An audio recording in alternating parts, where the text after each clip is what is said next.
পরিবার যেভাবে জাস্টিস চেয়েছেন সেটা তারা পাবেন। মোট 4টি মামলা হয়েছে, যেটা মব লিঞ্চিং হয়েছে, এর পিছনে একটা কমিউনাল অ্যাঙ্গেল ছিল।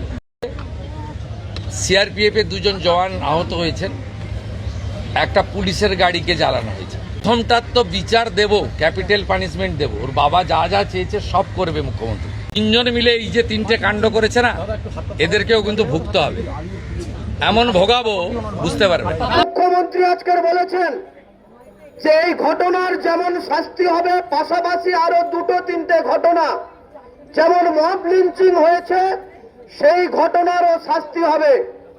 আমরা মনে করি জনরোষের নামে যদি প্রকৃত মব লিঞ্চিং হয়ে থাকে তাহলে সেখানে শাস্তি হওয়া উচিত।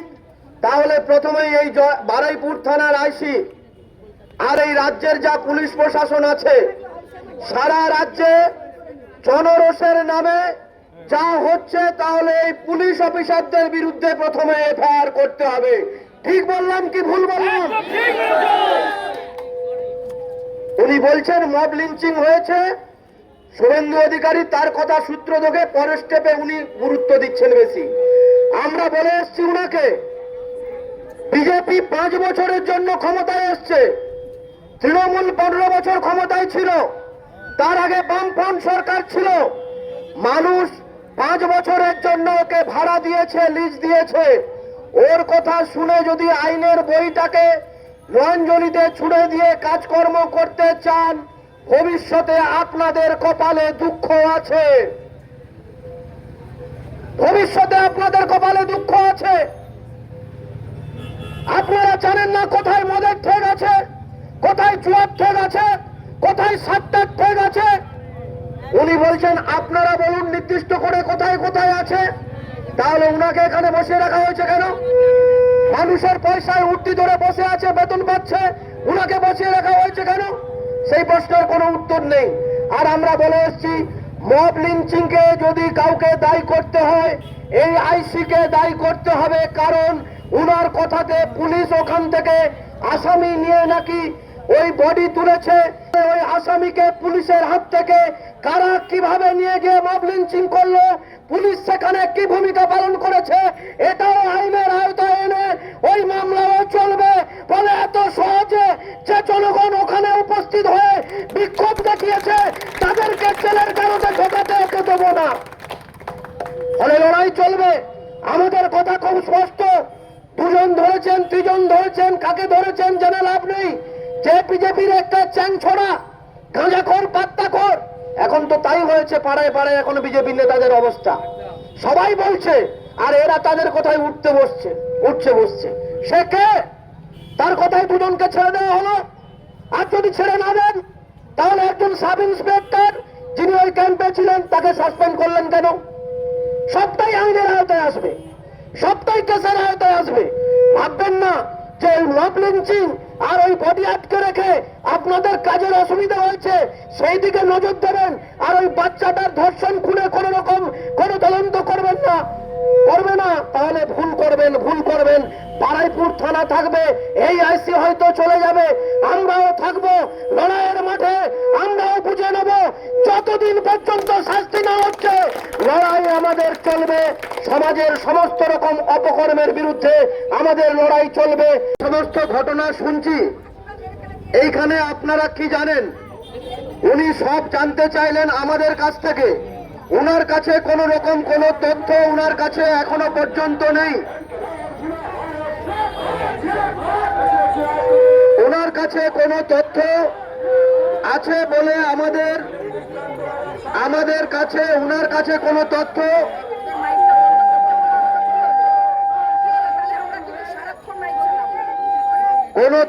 উনার কাছে আছে বলে আমাদের মনে হলো না। উনাকে আমরা বললাম যে ওই বাচ্চাটার মা কিংবা বাবা অভিযোগ করবার পরে আপনারা কেন তৎপর হলেন না?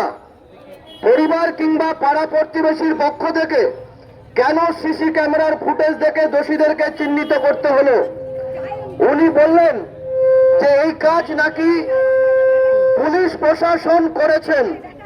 আমরা বললাম যদি পুলিশ প্রশাসন দোষীদেরকে চিহ্নিত করে তাহলে পুলিশ প্রশাসন দোষীদেরকে নিয়ে গিয়ে ওখান থেকে ওই বাচ্চাটার দেহ উদ্ধার না করে কেন জনগণ করলেন, এই প্রশ্নের উনি উত্তর দিতে পারলেন না। আবার আমরা প্রশ্ন করলাম, বাচ্চাটার দেহ উদ্ধার হওয়ার পরে রাত্রে ওখান থেকে ওই বস্তা উদ্ধার হয়েছে, এভিডেন্স নষ্ট হয়েছে কি হয়নি? উনি অপরাধ খুঁজে পেলেন, যাদের বাচ্চাটা খুন হয়ে গেছে ধর্ষিত হবার পরে, আর জনগণ যারা ওখানে বাচ্চাটার বডি রেখে অবরোধ করেছে, আটকে রেখেছে, তাতে বৃষ্টির জলে নাকি এভিডেন্স নষ্ট হয়ে গেছে ওই বস্তা না তোলাতে ওরা ওইটাকে জাস্টিফাইড করলেন। ওই আইসি থাকলে আমরা আবার কালকে ছাত্র যুব মহিলার পক্ষ থেকে আসতাম। উনার মনে হচ্ছে কিছু আইন জানা বোঝার অভাব আছে, আইসি করবার উনার চাকরির অধিকার আছে বলে আমরা মনে করছি না। অযোগ্যতার একটা সীমাও থাকে, ভাগ্যিস আজকের এই আইসি চলে যাচ্ছেন, নতুন কেউ আসছেন, তার কাছে আমরা প্রত্যাশা করব তিনিও ছিলেন যে এই ধরনের ব্যবহার থানার আধিকারিকের কোন রকম ভাবে শোভনীয় নয়। উনি ওই লাইনে হাঁটতে যাচ্ছেন। রাজ্যের মুখ্যমন্ত্রী আজকের বলেছেন যে এই ঘটনার যেমন শাস্তি হবে, পাশাপাশি আরো 2-3টে ঘটনা যেমন মব লিঞ্চিং হয়েছে সেই ঘটনারও শাস্তি হবে। আমরা মনে করি জনরোষের নামে যদি প্রকৃত মব লিঞ্চিং হয়ে থাকে তাহলে সেখানে শাস্তি হওয়া উচিত। তাহলে প্রথমেই এই বারুইপুর থানার আইসি আর এই রাজ্যের যা পুলিশ প্রশাসন আছে, সারা রাজ্যে জনরোষের নামে যা হচ্ছে, তাহলে এই পুলিশ অফিসারদের বিরুদ্ধে প্রথমে এফআইআর করতে হবে। ঠিক বললাম কি ভুল বললাম? উনি বলছেন মব লিঞ্চিং হয়েছে, শুভেন্দু অধিকারী তার কথা সূত্র ধরে পরের স্টেপে উনি গুরুত্ব দিচ্ছেন বেশি। আমরা বলে এসছি উনাকে, বিজেপি 5 বছরের জন্য ক্ষমতায় এসছে, তৃণমূল 15 বছর ক্ষমতায় ছিল, তার আগে বামফ্রন্ট সরকার ছিল। মানুষ 5 বছরের জন্য ওকে ভাড়া দিয়েছে, লিজ দিয়েছে। ওর কথা শুনে যদি আইনের বইটাকে নয়নজলিতে ছুড়ে দিয়ে কাজকর্ম করতে চান, ভবিষ্যতে আপনাদের কপালে দুঃখ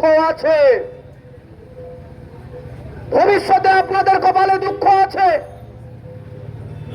আপনারা জানেন না কোথায় মদের ঠেক আছে, কোথায় জুয়ার ঠেক আছে, কোথায় সাতটার ঠেক আছে।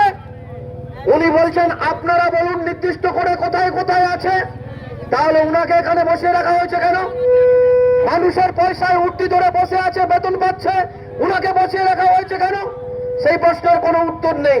আর আমরা বলে এসছি, মব লিঞ্চিং কে যদি কাউকে দায়ী করতে হয়, এই আইসি কে দায়ী করতে হবে, কারণ উনার কথাতে পুলিশ ওখান থেকে আসামি নিয়ে নাকি ওই বডি তুলেছে।